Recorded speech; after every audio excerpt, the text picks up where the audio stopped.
Hey, what's up everyone? Nick here. I hope you're having a fantastic week. Now, last week we were talking about the best parts of being a pro runner.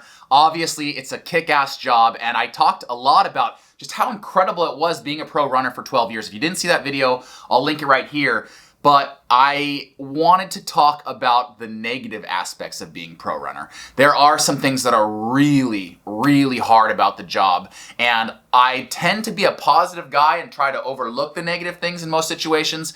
But I wanted to, on this channel especially, always provide transparency and always kind of provide a behind-the-scenes look of what life was like as a pro runner. So I think I would be doing you all a disservice if I didn't talk about the real crap parts of being a pro runner. So here's the 3 worst things about being a pro runner. Number 1, it is so lonely. Now maybe that's just the way I did it. Last week we talked about the best part, maybe the number 1 thing about being a pro runner is the travel. And I was on the road probably 6, maybe 8 months a year. In the winters I would go on training camps, Mexico, Australia, you name it, I went there. I traveled all over the place, but a lot of the, that travel meant that I was by myself a lot, or, with a few teammates. I had a really hard time maintaining relationships. I had maybe 1 or 2 relationships that I can think of, during my pro career, and they were really hard. I was constantly calling and trying to keep the relationship alive, even though I knew my number 1 priority was running. And I think that to be the best at anything, when you're aspiring to be the best in the world as a pro runner, everything takes a secondary seat to that goal. So family, relationships, everything takes a secondary seat to make sure that the training can happen as best as possible. And that's a lonely endeavor. I'm so grateful that I was part of a team. I was part of the Oregon Track Club Elite for 8 years, and I was part of the Brooks Beast Track Club for 4. So at least I kind of always had teammates around. I made some great friends, but it was still a really lonely job, especially, the minute you meet somebody and you maybe want to start a relationship and you say, well, I'm sorry, I'm going to Europe for 3 months.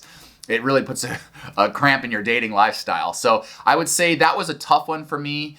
I always knew that there would be a light at the end of the tunnel, in that I would one day not be living that lifestyle, and I would be able to settle down and have a wife and one day kids. And so I am married now, happily married, and that's something that I'm glad I was able to enjoy that part of my life, but I'm also really glad it's over. Number 2, it's the physical labor. I said that last week I said one of the coolest things about being a pro athlete is the fact that you get paid to work out. And, maybe 9 days out of 10, that's awesome. But what about that 10th day where you're just so tired? You've been logging miles day in and day out, and you wake up and you just really don't want to run. Well, guess what? As a pro runner, you shut up, you lace up your shoes, and you go run. You don't get the option of just kicking your feet up and taking a day off whenever you feel like it.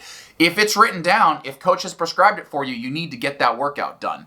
And I remember, coming off of really hard winters or really hard altitude trips, just waking up and being like, there is physically no way I can run today. And somehow, I got myself rallied and I ran. There were days where I remember so distinctly just sitting slumped at the track like this, trying to work up enough energy to go and work out again for maybe, the 9th or 10th time that week, because we train doubles most days. And I would just say, there's no way I can get through today. And I remember thinking, I went to college. I have a college degree, and I'm out here doing physical labor. Now, I know that sounds like a diva, but it felt like that some days. It felt like I was doing manual labor because I was just so physically and emotionally exhausted. I always pushed through that, and if I really needed to, I would speak with my coach or my sports psychologist and take a day or 2 off to refresh. And of course, at the end of every season, I took 2 or 3 weeks off to take a full reset. But in the really hard part of base training, if you're not feeling just absolutely doggone tired like you're doing manual labor, then you may be doing it wrong, because you have to take yourself to that place to know that you're truly training as hard as you can. That's what I had to do as a pro, week in and week out, and it was a challenging part of the job, for sure, pushing through that. Last but not least, and this is truly the hardest part, I would say, of being a pro runner, it's a lottery ticket, right? You've won this incredible lottery ticket where you get to use your physical gifts to make money. And it's a wonderful, wonderful lottery ticket. But you have to keep cashing that in day out by doing the work. And you know, as you look at that lottery ticket, that it has an expiration date on it. And you don't know when that expiration date is. It could be tomorrow. Literally, you could trip and fall or break your ankle and your season's over or your career's over. You're always just one career-ending injury away from that lottery ticket being ripped up. And in the back of my mind, literally from the day I signed my first pro contract, I knew that I was on borrowed time, that at any moment my career could come crashing to an end. So you're building up this thing, this baby that is your career that you know has a shelf life on it, and it's really hard, I think, to go all in on something when you know it has an expiration. You know, as an entrepreneur now, building my own business, Run Gum, this business could live for the next 50 or 60 years. You know, it has no shelf life. It just continues to grow and live. And I love that about it because every time I put a piece of myself, time and energy and money into the business, I don't know that it's necessarily going to expire. So I would say I mitigated that third, con of pro running, that risk of knowing that I had a shelf life by building out my social channels. Because I said, well, there will come a day where I can't run as fast as I used to. There will come a day where I need to retire. But if I can build out an online following, then I can carry that audience with me to my next whatever it ends up being. And by YouTubing and by building out an Instagram following, when I retired, actually I started my YouTube channel 2 weeks before my retirement date so I could really bring my audience with me. I said, this isn't over. Like that pro running chapter of running around in circles and getting paid for that may be over, but I can pivot this business to being a YouTuber and doing almost the exact same thing, just in a really fun way. So you'll notice that I love nothing more on my main channel than to host events and invite my subscribers to come compete against me. Sometimes it's silly, sometimes it's for real. Almost always there's prizes that people can win. Last year we did a 4-part series on that channel called the Nick Symmonds Track Classic. And people traveled from all across the United States to compete against me on the local high school track here. And it was so much fun, and those videos were just so successful that this year we've decided to do it again, only this year it'll be an 8-week series. So you guys, my Nick Symmonds 2 fans, who I think are some of my most loyal followers, are hearing this for the first time. And I'm gonna post the dates here. Ryan and Nicholas, our new editor, are gonna post these dates. But every single Monday thereafter, there will be a new event, and we will be making a YouTube video out of that. Now, these events will have cash prizes. Everyone who participates will be going home with a pack of Run Gum, like always.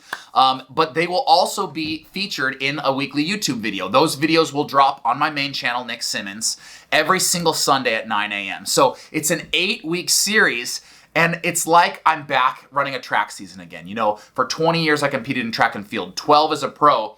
Well, I'm back with a whole new track series, a whole new track season, only this time I get to call the shots.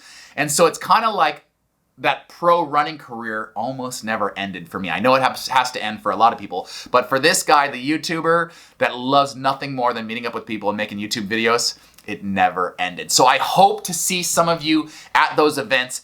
8 chances to come out and run with me. You can come to one event, you can come to all the events. Everyone's welcome at the Nick Symmonds Track Classic. I hope to see you there. Almost forgot, I give away a pair of shoes every single week also. You guys know that. This week is no different. If you want to enter in for a chance to win one of my giveaways, all you have to do is follow me on Instagram at Nick Symmonds. Every single week, at random, I pick one of my followers to win a pair of shoes, and they get connected with Running Warehouse. Running Warehouse has an incredible selection. They can go online and pick any pair of shoes that they want. It's that simple, but you gotta be following me on Instagram at Nick Symmonds for a chance to win. This week's follower, it's Laura Taylor 33. Laura missed our event down in Austin last month, but she won a pair of shoes anyways. You guys, I'm giving away a pair of shoes every single week for the rest of 2021, so you're gonna wanna follow me on Instagram for a chance to win. See you next week.